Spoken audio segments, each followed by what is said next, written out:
on how to pluck your viola. This is called pizzicato in the classical world. So this is your first exercise you can use to strengthen your fingers without having to use the bow.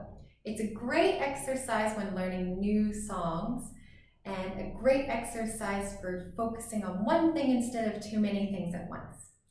So to get started, you have to make sure your viola is tall on your shoulder. Make sure it's not shut too low or too high, and it should be sitting straight across. Next, we're going to use our thumb and put it on the fingerboard, this thing here, and we're going to use our pointing finger to pluck outside the fingerboard. So let's try this. We're going to try just a review of the strings of the viola. So the lowest string, which I'm going to pluck just like this, is our C string. Next is our G string, D string, A string. When you're feeling comfortable with this, start to use your fingers. So finger posture is very important. It's going to take a lot of work at the first few weeks, and then you'll have it. It'll be super easy. So what we're going to do, we're going to move our thumb, and it's going to sit towards what we call scroll of the viola.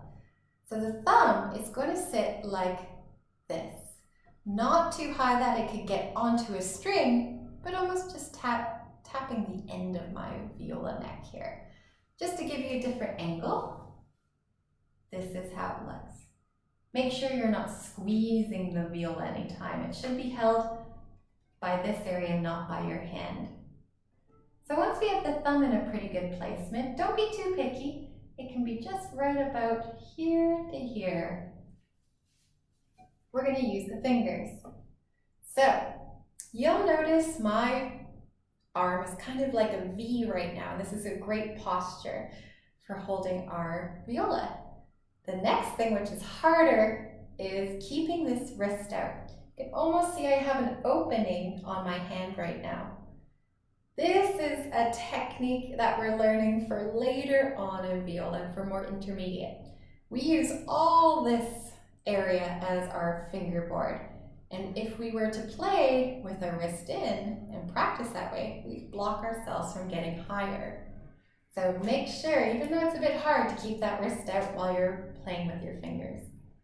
Okay, in your fingerboard, you're going to have 4 lines.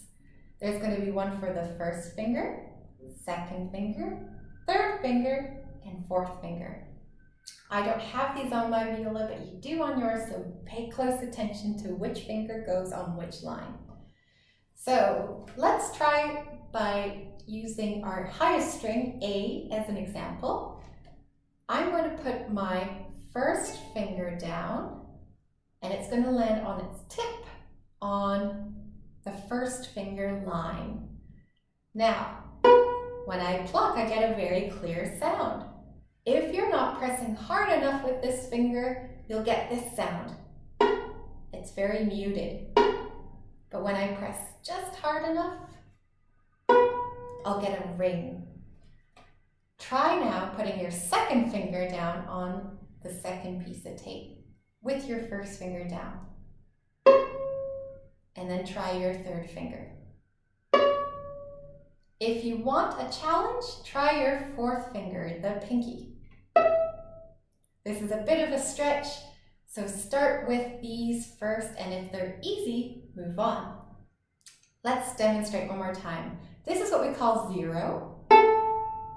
This is what we would call a first finger, a second finger, and a third finger. This is the technique to use when you're learning new scales and new songs when you're still getting used to your bow.